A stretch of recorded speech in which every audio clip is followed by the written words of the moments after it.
Muito boa tarde a todos, sejam bem-vindos ao Entreprenau, a maior conferência de empreendedorismo da Universidade do Porto. As palavras de ordem destas sessões são conhecimento, crescimento, perspectiva e são elas mesmo que dão o pontapé de saída para também o debate de hoje. O meu nome é Alexandra Costa Martins e ao longo da próxima hora vamos falar de empreendedorismo e moda. Começo precisamente por apresentar o painel de convidados e a quem agradeço aqui a presença, são testemunhos essenciais e que vão contribuir muito para este esclarecimento e também para percebermos melhor os próprios desafios que o empreendedorismo nos coloca nos dias de hoje. Portanto, Ana Teresa Lehmann é professora na Faculdade de Economia da Universidade do Porto, muito obrigada por estar aqui connosco.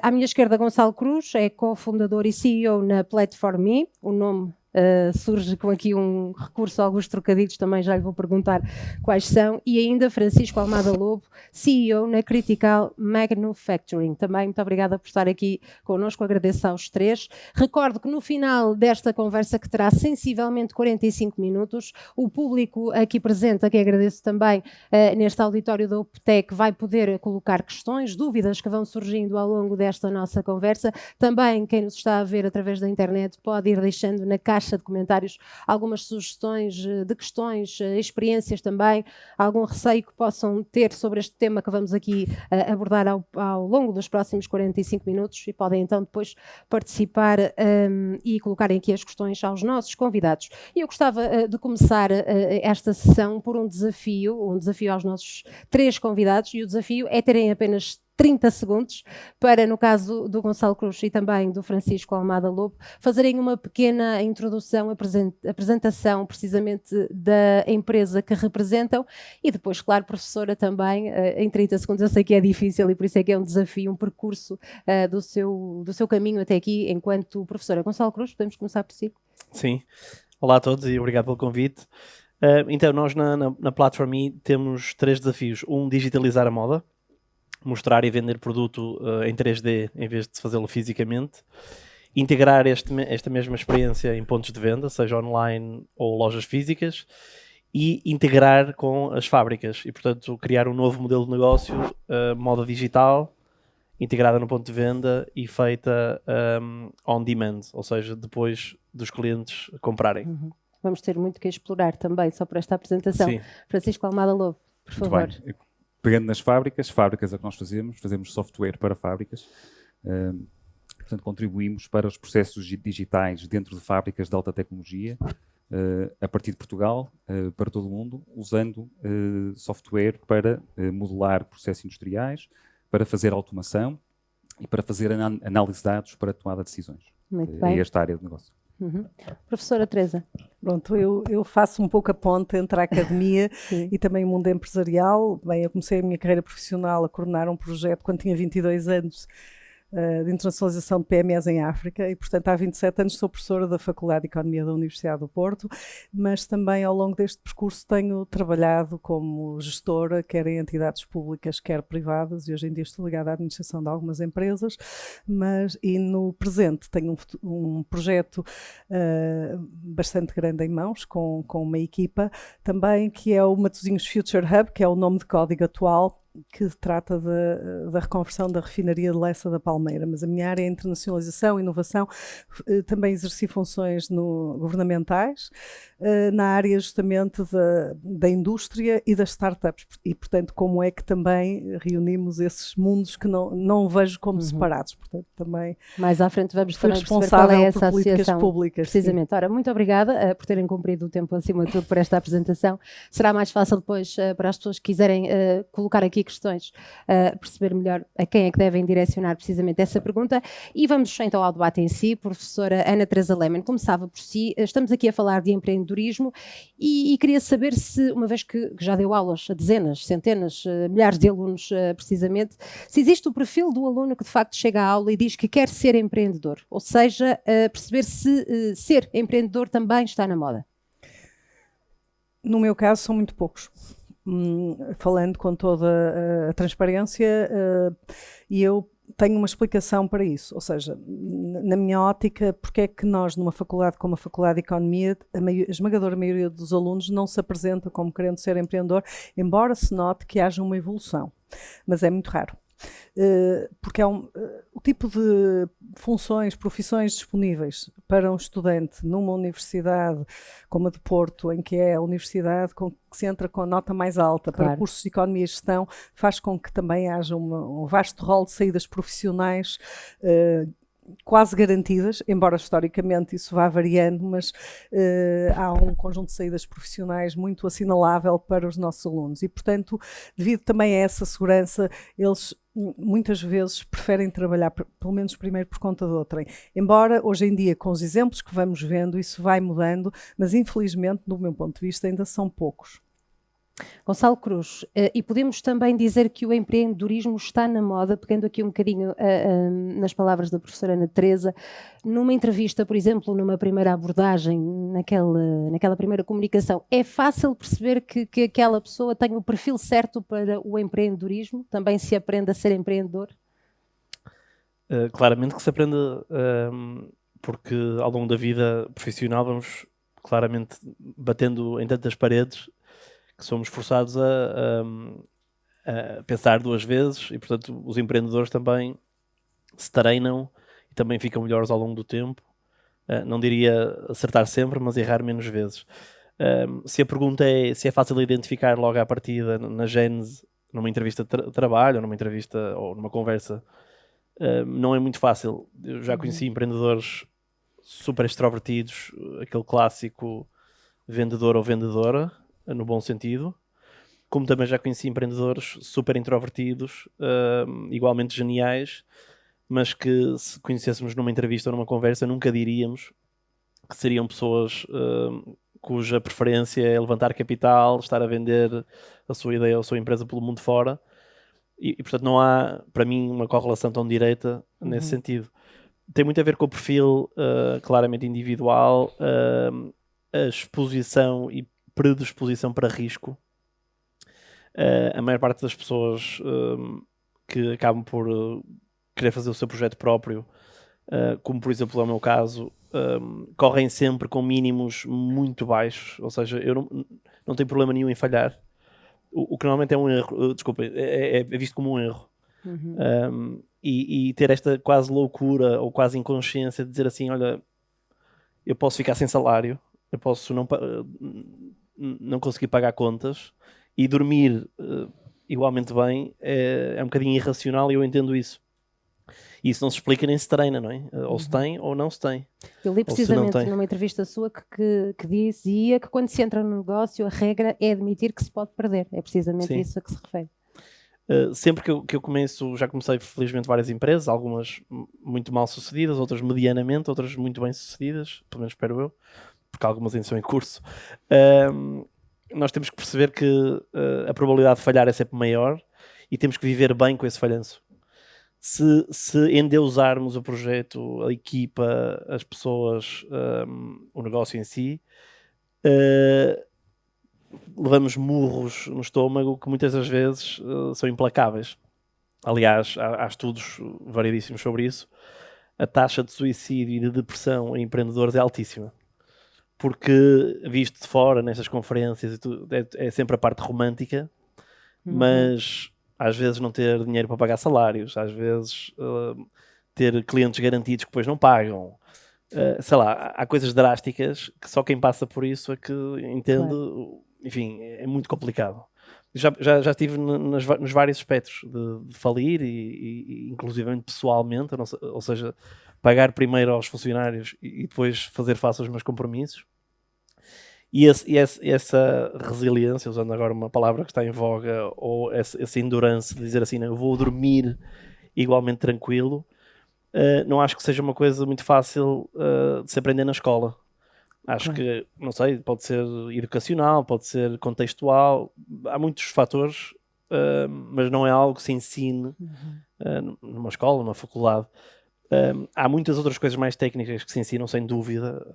Um plano de negócios, como é que podemos acertar sem tantos erros no mercado certo, etc. Coisas mais analíticas, coisas mais técnicas. Mas um perfil do empreendedor acho que tem mais a ver com a vivência geral do que a escolarização propriamente dita. Certamente com características também, competências que se vão adquirindo ao longo do tempo com a experiência. Francisco Almada Lobo, falar de empreendedorismo nesta altura é também obrigatório falar de inovação? Sim, as coisas estão perfeitamente ligadas. A inovação pode ser vista de muitas formas e nem sempre essa forma tem que ver com criação necessariamente de soluções completamente novas ou abordagens completamente novas. Às vezes a inovação é juntar outras inovações e fazê-la bem. E eu gosto de dar o meu exemplo, o nosso exemplo, no caso da Critical Manufacturing. Primeiro, só ligando a esta questão do empreendedorismo, que é muito curioso o que o Gonçalo estava a dizer. Portanto, no meu caso, nunca pensei vir a ser empreendedor. Não fazia parte dos meus objetivos imediatos. Eu trabalhava por conta de outra, uma boa empresa, uma empresa grande, de grande dimensão, e depois fui um bocado forçado a fazê-lo, fruto da insolvência da empresa onde eu estava. Portanto, apareceu aquele momento, uma equipa grande que estava criada, e, portanto, resolvemos apostar e criar na criação de qualquer coisa. Essa criação de qualquer coisa, essa inovação que esteve presente naquele momento, não foi uma inovação, digamos assim, uma inovação fundamental, foi simplesmente perceber a evolução da tecnologia, perceber onde é que determinado tipo de tecnologias estavam a ter sucesso em determinadas áreas, juntar bem as peças e depois tentar criar valor para uma área onde essas tecnologias não estavam a ser aproveitadas. E, portanto, às vezes o que interessa mais não é tanto criar a inovação fundamental, mas é acabar por saber fazer. Ligando a esta coisa do empreendedorismo. Eu acho que aquilo que nos aconteceu e o sucesso que acabámos por ter teve precisamente que ver com tudo isto, teve que ver com o facto de, durante muito tempo, estar a trabalhar por conta de outrem e, portanto, estar a cometer os erros à custa de outros, né? não ter enfim, as consequências do fracasso, perceber como funciona uma grande empresa e, ao fim desse tempo todo, perceber aquilo que queríamos ou não fazer ao tentar aplicar a nossa inovação. Mas muito importante esta questão da inovação, porque às vezes também se endeusa um bocadinho esta questão da inovação. A inovação pode ser muitas vezes só pegar uma coisa que já existe e que está bem feita em determinado contexto e trazê-la para um outro contexto novo onde ela não existe e depois executá-la muito bem. E para percebermos também um bocadinho a indústria do têxtil e também do calçado, podemos dizer que neste momento o software está a dominar o mundo? Está, e não é de hoje.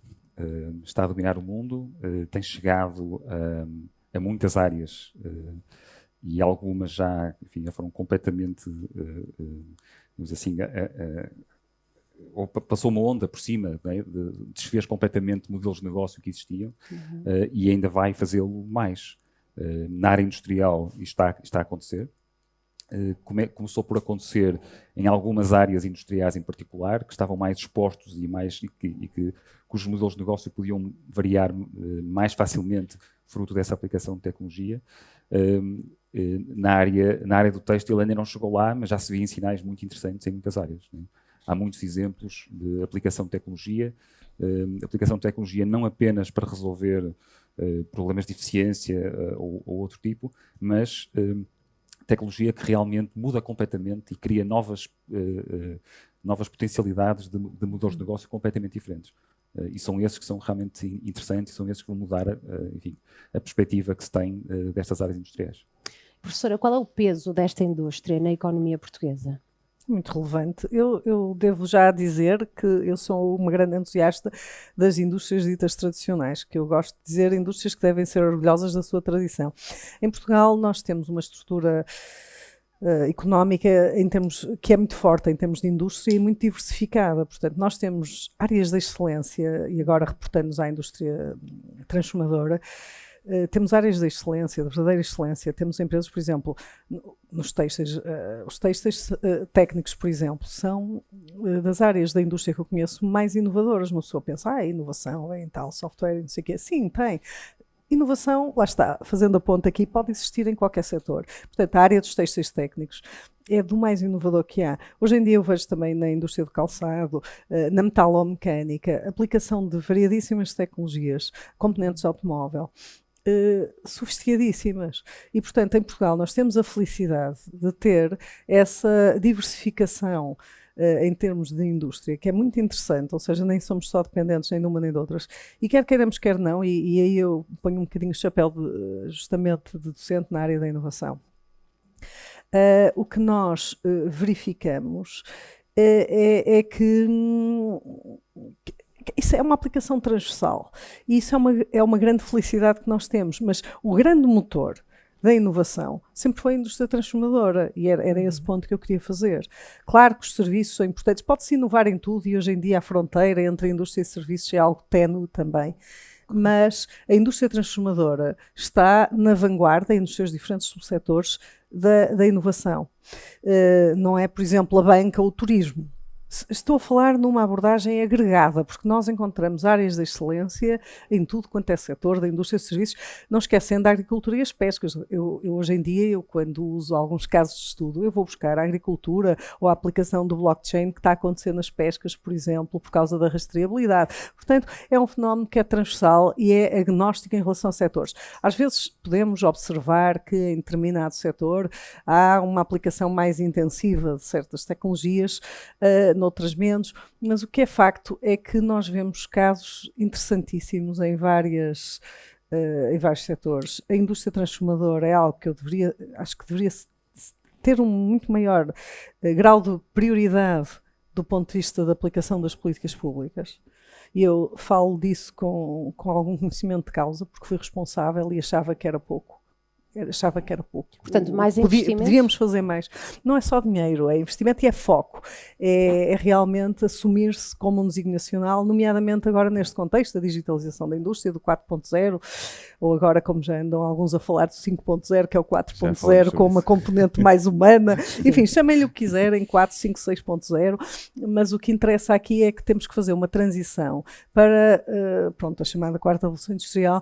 Nós estamos num dos raros momentos, como lhe chamaram Freeman e Perez, de uma mudança de paradigma técnico-económico. E poucas vezes na história da humanidade houve essas mudanças. Foi a passagem da sociedade agrícola para a primeira revolução industrial, depois a segunda com a mecanização, com a eletricidade, depois a terceira que todos sabemos. E há uma grande confusão entre a terceira e a quarta revolução industrial. Eu vejo, eu estive num debate e eu, por sorte, fui a última a falar. E eu só ouvia falar sobre a terceira revolução industrial, que se passou há 50 anos, mais computadores, mais robótica, e como disse bem Francisco, isto não é de hoje, não é? E a quarta revolução industrial não é isto. Não é isto, é aquela conectividade ubíqua, é a relação, é a convergência de várias tecnologias, etc. Portanto, no fundo, e como perguntava, e sobre o caso de Portugal e a indústria, eu acho que Portugal tem aqui uma área que é muito importante para o nosso desenvolvimento e para arrastar a inovação na economia como um todo. E na verdade, toda a Europa. Eu acho que essa área da indústria 4.0 é das poucas áreas em que a Europa pode ser líder mundial e não está a fazer o suficiente. Concorda, Francisco, que não está a fazer o suficiente? Ou também traz aqui alguns perigos porque mudam um bocadinho o contexto do trabalho e do próprio consumo, da natureza do trabalho e também do próprio consumo? Vamos ver, muda, mas é inevitável. E muda é inevitável e a certa altura, quer dizer, houve durante muito tempo, e quem pôs isto foi o World Economic Forum há uns anos atrás, quando foi anunciar que estas revoluções ligadas à quarta revolução industrial iriam fazer com que milhares de pessoas perdessem os empregos e todas as fábricas iam ser só ocupadas por robôs e automação. Quer dizer, e percebeu-se que isto não era assim. Primeiro, a aplicação é muito mais demorada. E depois há outra coisa que está na gênese desta questão da indústria 4.0, que é a customização em massa ou a personalização. Ou seja, o que nós estamos aqui a falar é de uma questão de oferta e procura, de uma necessidade que os consumidores têm de cada vez produtos mais personalizados, mais quase únicos para si próprios, e depois toda a tecnologia que é necessário para se poder entregar esses produtos a preços aceitáveis que os consumidores estão dispostos a pagar. Portanto, é mais isso e menos a questão de automação pura e dura, não é? Portanto, isto é que é importante. Daí que eu também não concordo nada com a questão da indústria 5.0, porque o que dizem que a indústria 5.0 que é uma invenção da comunidade europeia, que é colocar a human-centric, que é a mesma coisa, mas human-centric, e coloca mais uma série de parangonas aqui à volta de tudo o que é politicamente correto hoje dizer-se, e junta a economia circular, e deve juntar mais uma série de coisas, quando nos próprios modelos, neste 4.0, não estava posto de parte sequer o elemento humano. Porque não era isto, ou seja, quando se falava em robótica colaborativa, quando se falava enfim, em uma série de coisas, não estava o humano fora da equação. Portanto, isto fazer o quê? Na indústria 4.0, o que acontece é uma modificação de processos de negócio no fundo, há uma transformação do trabalho. Portanto, as pessoas que faziam determinados tipos de trabalho vão acabar por ser algumas substituídas por outras que vão fazer trabalho que não existia antes. Portanto, não vai haver menos pessoas, vai haver pessoas eventualmente a fazerem outros tipos de trabalho. No caso, respondendo à pergunta diretamente que me fez, quer dizer, isto agora, a adoção tem ficado aquém. Enfim, eu não sei se serei a melhor pessoa para explicar porquê, mas a adoção tem ficado aquém. Há países que estão a fazer investimento a sério nesta área. Por exemplo, um que refiro muitas vezes, que é a China. A China, com o programa Made in China 2025, tem feito investimentos com uma ordem de grandeza incomparável com tudo aquilo que tem sido feito. E tem um músculo estatal que é completamente diferente daquilo que é possível nas economias ocidentais e, portanto, não é diretamente com os mesmos meios que nós temos que competir. Mas temos que fazer mais do que aquilo que temos feito até hoje. Nomeadamente em Portugal. Claro. Revê-se nestas palavras, há aqui também algum perigo em, de facto, automatizar todo este processo? Não sei como é que na empresa ele é gerido. Não vejo o tema como perigo, mais ou menos perigoso. Depende muito das indústrias, e há claramente indústrias muito difíceis de automatizar, sequer a 20%, 30%, quanto mais totalmente. A indústria da moda é uma delas, por uma questão muito simples. O produto, na maior parte dos casos, tem física, ou seja, esta camisa no meu corpo tem uma forma, numa mesa tem outra forma, e um robô para entender isso é muito, muito complexo. Não é impossível, mas é muito complexo. Enquanto que, para fazer este copo, tem uma forma geométrica não dinâmica, portanto, completamente, digamos, imutável. E podia dar 1000 outros exemplos a variabilidade dos materiais na moda não se compara a nenhuma outra indústria. E, portanto, na indústria da moda não se vislumbra que vá ser 100% automatizada, nem sequer perto. E se isso é colocado sob forma de perigo, no sentido de perigo de retirar trabalho humano, digamos assim, não há esse perigo. Por outro lado, curiosamente e paradoxalmente, seria desejável que houvesse menos manualidade, porque há funções que honestamente não elevam o ser humano. Quando uma costureira está a costurar 700 t-shirts por dia, por muito que ganhe o seu salário, isso é mais do que respeitável, eu preferiria que houvesse uma máquina a ajudar aquela senhora a ser mais eficiente e a ter menos problemas físicos no final da sua vida útil enquanto profissional. E, portanto, há áreas em que até seria desejável que a máquina ajudasse ou substituísse. É diferente de substituir essa funcionária pela máquina, não é? São coisas completamente diferentes. Sim, não haverá esse perigo. Estou a falar, de novo, na indústria da moda ou da fileira, incluindo calçado e tudo mais. Já agora, não é bem a resposta à pergunta, mas só para explicar um bocadinho, porque é interessante percebermos. A indústria da moda, primeiro, é mais transversal da humanidade. Provavelmente a única que toca qualquer ser humano. Há bastantes famílias que são autossustentáveis, por exemplo, do ponto de vista alimentar ou agroalimentar, mas ninguém faz as suas próprias t-shirts. Quanto muito uma avó faz um casaco de malha, mas é isso, não é? Sim. E tocando a todo o ser humano, é incrível o grau de desperdício. A indústria da moda, em 2020, ainda opera mais ou menos como operava em 1940, 1950, no pós-guerra, com todo o desperdício de distribuir inventário, distribuir stock pelas lojas e pelo mundo fora. E não há, em quase 100 anos de história e de tradição do pronto a vestir, do prêt-à-porter, um único caso, nem dois nem três, não há um único caso de uma marca que tenha vendido consistentemente todo o seu stock. Não há. E nós, em 2022, ainda aceitamos, achamos que é normal qualquer marca, seja a Zara, seja a Chanel, no final das coleções, incinerar stock, enterrar ou aterrar stock. Achamos normal. Eu não acho normal. E de um ponto de vista meramente humano e cívico, revolta-me. Não como engenheiro industrial, não como consumidor, como ser humano. Até por uma questão de sustentabilidade. Sustentabilidade e respeito. Não é questão só do material, é quando uma camisa foi feita durante 80 minutos por uma senhora ou um senhor, dizer que aquela camisa vai ser queimada é dizer que aquela senhora não serve.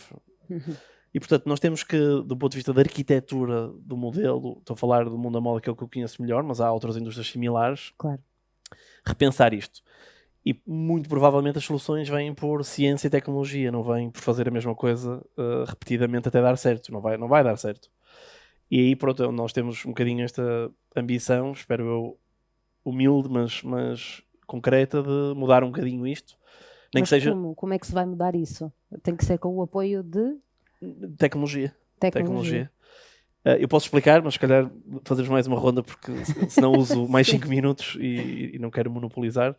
E volto ao tema, sim. Ok, deixamos então aqui Sim.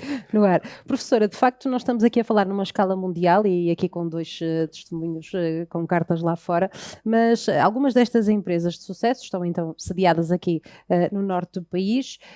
Voltando à escala do ser empreendedor, é mais difícil ser empreendedor, por exemplo, longe da capital? Estamos a falar a nível nacional. É que eu acho que a questão já nem se pode ultrapassou colocar. todas as fronteiras. Já não se pode colocar desta forma. Nomeadamente naquele apoio que faltava, não só da parte de investimento, mas da atribuição de competências. Eu não sou uma pessoa que centre muito, eu quando digo que não se faz suficiente, não sou uma pessoa que centre muito isso, que não há dinheiro, não sei o quê. Eu acho que até há bastantes apoios, a questão é depois o direcionamento. Mas eu, em relação a isso, é assim. Há aqui alguns aspectos, pronto, a pergunta pode ser respondida de várias formas e é muito complexa, mas vamos lá, enfim, direcionar isto. Ou seja, eu lembro-me há 20 anos, quando fui visitar umas startups que apareceram em Portugal, uma delas foi a Critical Software. Fui a Coimbra, em 2002, e houve outras, enfim, umas que ainda existem, outras que já não existem, e na altura eu falava com os empreendedores e diziam, isto é muito difícil, não é? Nós convencemos lá os alemães e os americanos que isto aqui em Portugal, nós fazemos melhor que eles, é muito difícil. Hoje em dia, o Elan de Portugal mudou. Hoje em dia, eu desse ponto de vista, acho que há aqui uma evolução temporal que já não é tão difícil para uma pessoa estando baseada em Portugal de se afirmar lá fora. E pronto, e o Gonçalo com as novas empresas que tem criado poderá testemunhar com muito mais propriedade disso. Por outra forma de ver a questão.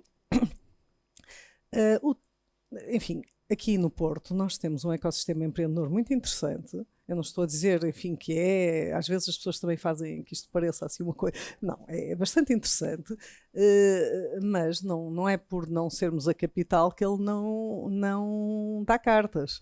Ou seja, e que não é, em muitos casos, comparável ao que existe em Lisboa. Portanto, eu nem vejo essa comparação entre...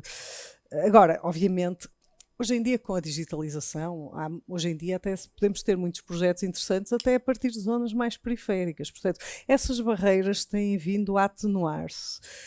Mas não deixa de ser evidente que às vezes há mais facilidade de certas conexões, de haver alguma massa crítica. Portanto, nós estamos a ser, por exemplo, muito abordados, e tem vindo cada vez mais para Portugal, empreendedores estrangeiros que se domiciliam aqui, trabalham aqui como podem trabalhar em qualquer parte do mundo. Depois outra questão que eu acho que valia a pena explorar é, claro que aqui temos um enfoque mais no empreendedor no sentido habitual, não é? Mas uma pessoa também pode ser empreendedor noutras instituições. Claro. E trabalhando para outras instituições. Portanto, depende também um bocadinho como vemos o conceito. Agora, eu acho que o handicap de ser um empreendedor português já foi maior do que é agora. Porque acho que, entretanto, enfim, o país já ganhou muito mais prestígio em certas áreas. Acho que hoje em dia o problema nem é, às vezes, por exemplo, de falta de capital, porque às vezes falava-se, as boas ideias conseguem financiamento. E aqui, Gonçalo, a plataforma, e quanto é que já levantou? É público, é só ir ao TechCrunch. Sim, 20 milhões, mais ou menos. Pronto, e nunca ninguém lhe passou um atestado de incapacidade. Não, pelo contrário. Exato. Nunca teve essa dificuldade, nunca sentiu que foi uma barreira esta distância. Tem aqui bons testemunhos. Não, aliás, foi uma vantagem não estar em Lisboa. A pergunta, a capital do país, não é? Sim, claro, capital. Não, podia ser à escala, não sei, de outra escala. Não, pelo contrário, eu acredito ao não estar num centro de decisão, nós temos que ser muito melhores para estarmos no palco, não é? Seja mais rápido, seja igualmente bons, mas mais baratos, sei lá, haver alguma vantagem. Portugal fez um incrível trabalho, e aí até mérito também de decisores políticos. Por exemplo, ter trazido a Web Summit aqui há uns anos, na altura, foi incrível. Acho que agora o lastro já está criado e, portanto, reinvestir no mesmo modelo, isto é uma opinião muito pessoal, se calhar é apostar num alvo que já aconteceu no passado, não no futuro. Mas, por exemplo, Portugal tem condições que o dinheiro não compra, que estavam provavelmente escondidas, porque lá está, não estávamos no mapa, e uma vez estando no mapa, as pessoas comparam e dizem assim: este país é muito mais seguro do que qualquer outro onde eu já vivi, e é muito difícil de ser mais seguro que Portugal, só se formos viver para a Islândia ou Nova Zelândia, se calhar mais 1 ou 2 países. A maior parte das pessoas falam 3 ou 4 línguas, o que é raríssimo. É normal uma pessoa com curso superior em Portugal falar, no mínimo, português, espanhol, inglês, muitos a falar francês, alguns italiano, alguns alemão. Isso é raríssimo. Nós achamos que é normal, mas não é normal. O nível da nossa educação é muito bom, muito bom. Depois temos uma coisa que ajuda muito para quem gosta de investir ou de ter equipas portuguesas: somos muito trabalhadores e humildes. Há pessoas igualmente boas, mas que se calhar enfim, exigem muito mais, são mais complicadas. Estou a falar de um ponto de vista muito macro. Isto são coisas que o dinheiro não compra. Há coisas que o dinheiro compra, não é? Pagar mais salários, ter melhores escritórios, etc. Estas questões de segurança, lifestyle, obviamente, termos 300 dias de sol. Um investidor, quando gosta de ter um investidor é um ser humano, não é? Gosta de ter um pretexto, dizer assim: eu vou a Lisboa ver como é que está aquela equipa. Se calhar prefere do que ir a um sítio que é desagradável, onde se calhar tem menos sol, mais chuva, menos seguro, etc, etc. E tudo isto conta. E por isso claramente estamos no mapa. Não conheço nenhum empreendedor ou proto-empreendedor, alguém queira vir a ser, que tenha dito: pá, por estar em Portugal, não deu. Hoje, há 10 anos era verdade, hoje é o contrário. Portugal já é uma capital em algumas áreas, capital mundial neste caso. Sim. Por exemplo, na área das cripto, Web3, descentralização, blockchain, Lisboa é considerada uma capital mundial. Há mais investidores nessa área do que, por exemplo, no Reino Unido. Quando eu digo mais em volume, provavelmente a parte de Miami, o que é uma coisa inacreditável, não é? Claro. Não sei se é uma área que daqui a 10 anos vai continuar a ser, ninguém sabe, mas é um exemplo, não é? E por isso Portugal claramente, nesse sentido, está na moda. Naquele sentido. Precisamente, Portugal está na moda. E qual foi essa mudança para estarmos no mapa? Nestes 10 anos que o Gonçalo Cruz aqui fala, o que é que aconteceu? O que é que os empreendedores deram também a mostrar para precisamente sermos mais reconhecidos lá fora? Foram os empreendedores e não foi só, quer dizer, o mundo também evoluiu, mudou. Né? Está há bocado a falar, Ana, da Critical Software. Eu lembro da história da Critical Software, uma coisa muito interessante, que foi o início da empresa tem que ver com 3 alunos que estavam a fazer doutoramento e que escreveram na altura um artigo relacionado com uma inovação que estavam a fazer, que era um sistema de injeção de falhas, e publicaram numa revista. E o primeiro contacto que receberam foi da NASA, sem mais nada. Né? Foi assim uma coisa... caiu assim um bocadinho do céu na altura. Até tem uma história com alguma graça em que eles durante algum tempo achavam que era alguém que estava a brincar com eles e o e-mail era falso, não sei o quê, e afinal não era. Mas depois passa-se aquele primeiro ponto e os americanos que estavam a falar com eles disseram que precisavam de referências e precisavam de falar com alguém da Agência Espacial Portuguesa. Obviamente não existe nenhuma agência espacial portuguesa. Claro. Existe hoje um conhecimento e existe hoje uma globalização que é diferente daquela que existia há algum tempo atrás. Mesmo no início da minha empresa, eu lembro, sei lá, em 2009, quando nós começámos a falar, perguntávamos então, realmente o vosso sistema, o que nós vendíamos, é uma coisa bastante interessante e competitiva, mas porquê Portugal? Né?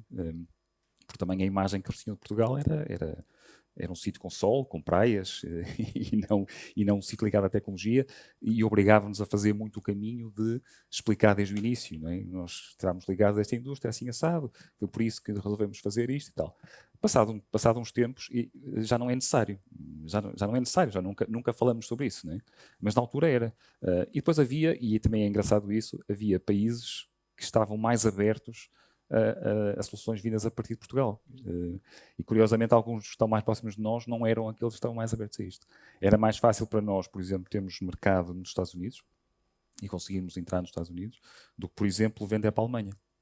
Porque havia uma desconfiança muitíssimo superior.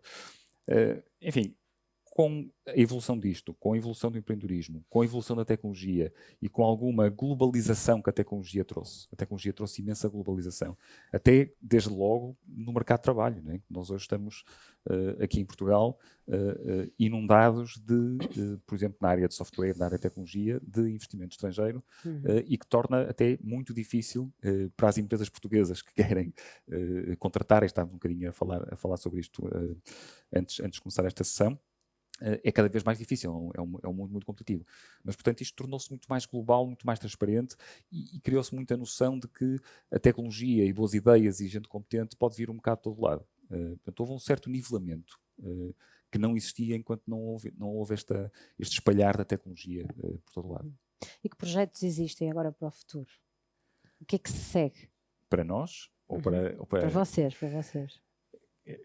Nós estamos numa fase muito engraçada enquanto empresa, que é, pertencemos a um grupo maior, continuamos a crescer a um ritmo muito acelerado, nós crescemos no ano passado quase 70%, com, enfim, uma necessidade de contratações de engenheiros de diferentes tipos, também estávamos um bocadinho a falar sobre isso. Eu acho que a questão, até ligando à questão da inovação, a inovação acaba por ser a junção, muitas vezes, de várias disciplinas, né?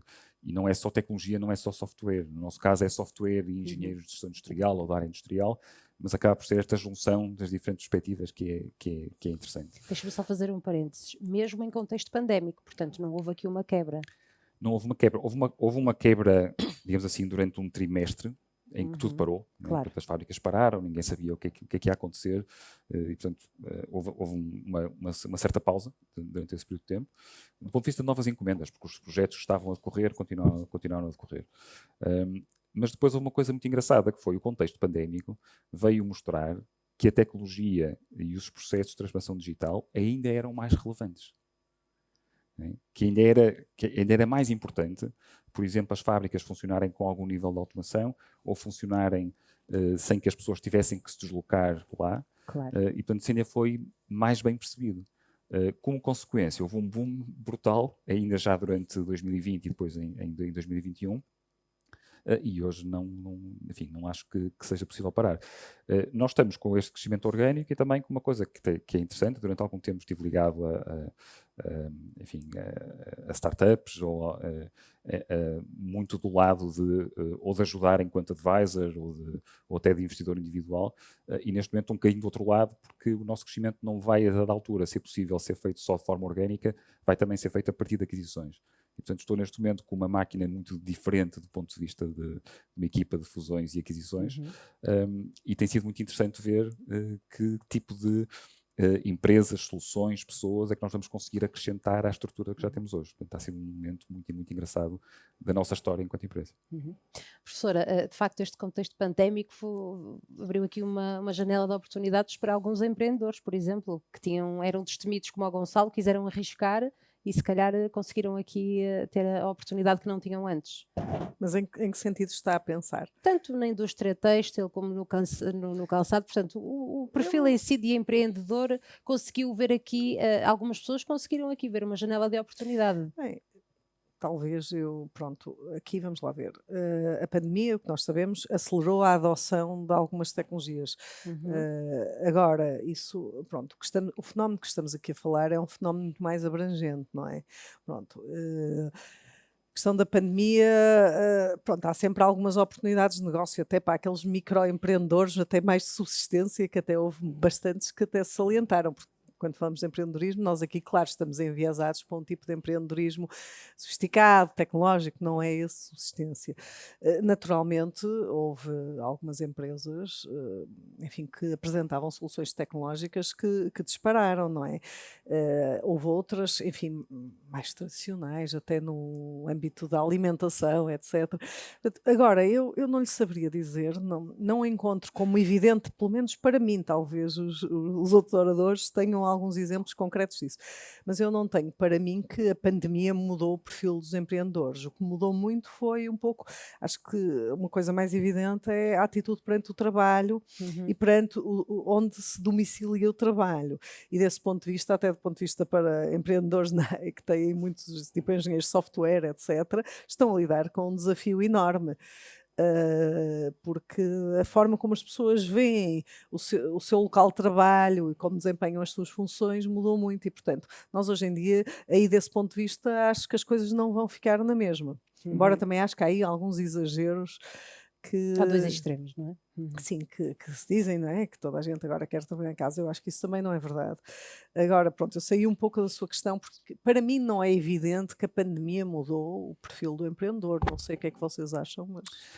Criou algumas oportunidades em algumas áreas, não é? Portanto, para além da questão do teletrabalho, que é uma das áreas, enfim, com muitas ramificações e que criou alguma disrupção. Há a questão da adoção de tecnologia mais elevada e há uma coisa que por acaso é muito engraçada e pode até ainda vai ter mais consequências, que é a questão da disrupção das cadeias de abastecimento. Porque deixou de ser possível fazer comércio de determinada forma com determinados países e o problema é que isto não tem mudado. Nós temos sempre várias coisas a acontecer, né? Temos a pandemia, tivemos durante algum tempo uma coisa que eu estive, enfim, mais ligado, que era a crise dos semicondutores, falta de chips para os carros e para essas diferentes áreas. Agora a guerra, né? E isto acaba, toda esta disrupção das cadeias de abastecimento acaba por ter muita importância em decisões de, por exemplo, de localização. Localização de fábricas, volta-se a falar muito da colocalização, né, de ter as fábricas mais próximas dos consumidores finais. E tudo isto é muito importante, ou seja, há alguma transformação. Não posso dizer que criou de repente oportunidades para os nossos inovadores e investidores, mas criou de facto uma mudança e ainda estamos para ver os resultados dessa mudança. Gonçalo Cruz, também um comentário a este tema, por favor. Acho que Portugal, a Europa em geral, mas Portugal em específico, claramente teve muito mais interesse, e voltando a falar na fileira da moda e do calçado, quase toda a gente que trabalhava em geografias mais distantes voltou a pensar em trabalhar na Europa, e pensando na Europa, de novo nestas áreas, pensa-se em Portugal. E para quem estava nessas áreas, o ano passado, os últimos 9 meses foram meses de muito trabalho, muitas oportunidades, algumas novas, que permitiram a criação de novos negócios, mas acima de tudo muito mais atenção virada a Portugal. De resto, a pandemia, tendo gerado oportunidades e desafios, em Portugal particularmente, não nos tornou mais competitivos ou menos. Acho que esse movimento da reindustrialização, de ter mais... Agora tenho ouvido muita expressão local to local, portanto o produtor ou a indústria local servirem a região local, claramente vai ser uma tendência para ficar, quanto mais não seja porque tudo o resto que tem elementos logísticos vai encarecer, seja porque os combustíveis vão ser menos baratos ou mais caros objetivamente, seja porque são menos sustentáveis, há mais pegada de carbono e tudo mais. E por isso vai haver oportunidade nesta macro mudança que houve nos últimos 30 anos da indústria para a Ásia. Vai haver claramente um movimento contrário, não sei se na mesma dimensão, porque foi brutal, foi quase 80% da grande indústria europeia ir para a Ásia, não sei se 80% virão, provavelmente não, mas que claramente vai haver muita atenção a voltar para a Europa e, aliás, há fundos europeus só focados na reindustrialização. E isso pode ser uma oportunidade para quem se quiser lançar ou quem quiser desenvolver os seus negócios. Muito bem. Se calhar mais à frente vamos então ter algumas respostas, não é? Perguntas que ainda ficaram no ar por fazer.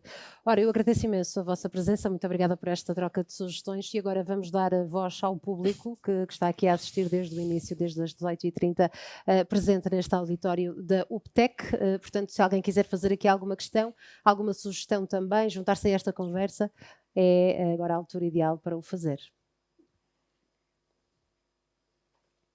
Ora, basta levantar a mão, sim, por favor. Vamos só encaminhar o microfone para que possamos todos aqui na sala ouvir. Podia só que dissesse o seu primeiro e último nome, por favor.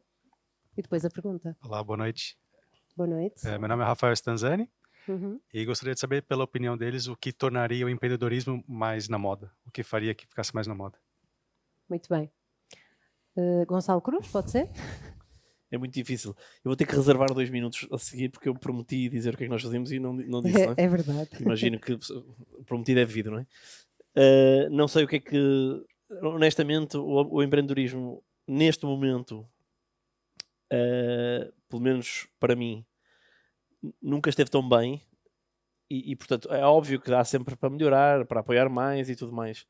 Mas quando a minha base comparativa é os últimos 5 anos, ou 10 anos, ou 15, e nunca esteve tão bem, no contexto português especificamente, não consigo nem perceber, nem identificar oportunidades, por exemplo, de decisões políticas para fomentar mais pudessem ser feitas, porque claramente quem quer ser empreendedor hoje em dia não é por falta de acesso ou a investidores ou oportunidades de negócio, que claramente não deixa de o fazer.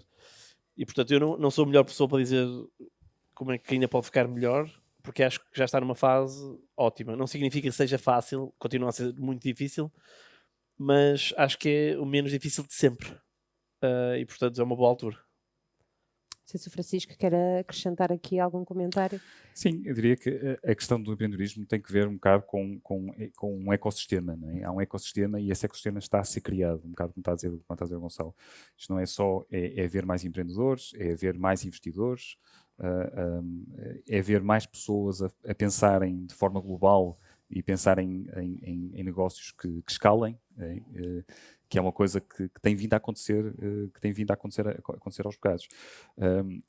Há também políticas públicas que podem ajudar, né? E há uma que aproveito para fazer publicidade, que era um fundo a que eu estive ligado, que estou ligado ainda, com parte do comitê que faz a avaliação, que é o Fundo 200M, que é o Matching Funds através do Estado, e acho que é a forma, caso correta, diria eu, do Estado participar mais do que muitas vezes investir diretamente e escolher as empresas com que investe diretamente. Acho que o Matching Fund é uma coisa realmente muito, muito interessante. Portanto, políticas públicas também. E, portanto, isto é um ecossistema. E, sendo um ecossistema, está, de facto, incomparavelmente melhor do que alguma vez esteve. Né? Ainda tem muito que andar quando comparamos com outros ecossistemas. Né? Na Alemanha, com Berlim ou com outras cidades nos Estados Unidos. Mas é um caminho que tem vindo a ser feito e hoje é realmente muitíssimo mais fácil do que era. Não há comparação possível. Eu deixava uma coisa que eu gostaria de ver e que acho que melhoraria a situação. Era desenvolver já uma política super ativa, proativa de imigração para jovens qualificados. Porque há aqui um problema, e estávamos a falar há pouco daquele assunto se as máquinas substituem os humanos. Nunca vimos tanta escassez de recursos humanos. Imigração com I, não é?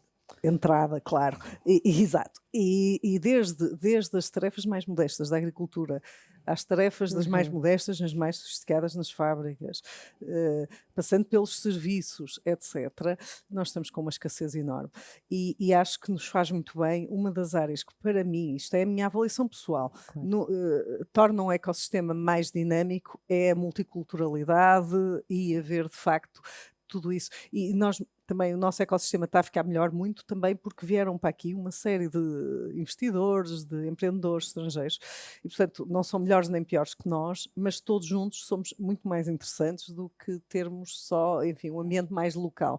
E, portanto, essa injeção do cosmopolitismo e, ao mesmo tempo, uma injeção de mais pessoas para empreender, para trabalhar, eu acho que, para mim, seria a política número 1, em vez de ser tanta burocracia, tanta coisa tão complicada. E eu acho que isto vai melhorando também com os efeitos de demonstração. com os defeitos de demonstração, à medida que também os empreendedores vão vendo exemplos que correm bem sentem-se inspirados. E, portanto, eu antigamente, se perguntasse aos meus alunos de mestrado, tipo 50 numa turma, quem é que quer ser empreendedor, dizia-me 0, agora já diz 1 ou 2. Lá está, mas se calhar se for à Faculdade de Engenharia ou de Ciências já tem mais. Claro. Muito bem. Felizmente. Muito obrigada pela sua questão. Muito obrigada. Penso que mais alguém também quer aqui fazer uma pergunta. Força. Olá, boa tarde. Eva Andrade, Universidade de Aveiro. Já se falou aqui um bocadinho daquilo que se pode fazer e eu gostaria de lançar o desafio para perceber o que é que as universidades podem fazer. Como é que vocês veem o papel das universidades na promoção do espírito e da cultura empreendedora e o que é que acham que nós ainda podemos fazer mais e melhor para estimular o empreendedorismo? Para quem quer direcionar a sua questão, peço desculpa, mas agora temos mesmo de direcionar para alguém porque o tempo...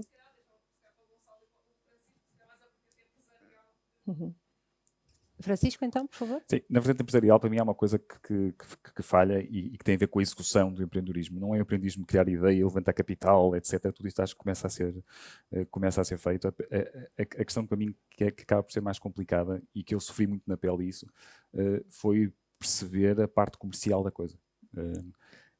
A organização de marketing e vendas, a organização de equipas de vendas, é uma coisa que a mim me faz alguma confusão, porque às vezes temos muito boas ideias, muito bons produtos, muitos bons serviços, e depois falha qualquer coisa, e essa qualquer coisa que falha, quer dizer, quando há smart money do investidor que pode ajudar nessa vertente, acaba por acontecer, mas há muitas ideias que ficam pelo caminho e que tinham todas as condições para avançar, e acho que essa vertente não está ainda suficientemente ensinada, mesmo do ponto de vista das universidades. E eu, quanto a mim falo, eu por acaso fui na altura certa, digamos assim, que acabei por ter que lançar a empresa e tinha tirado o MBA há pouco tempo, e uma das coisas que a mim me fez muita confusão foi tirei o MBA na altura na EGP, hoje Porto Business School, e não tive nenhuma disciplina de organização de equipas de vendas, que é uma coisa que não faz nenhum sentido. Claro. Sim. Penso que tínhamos mais uma questão aqui à frente, sim.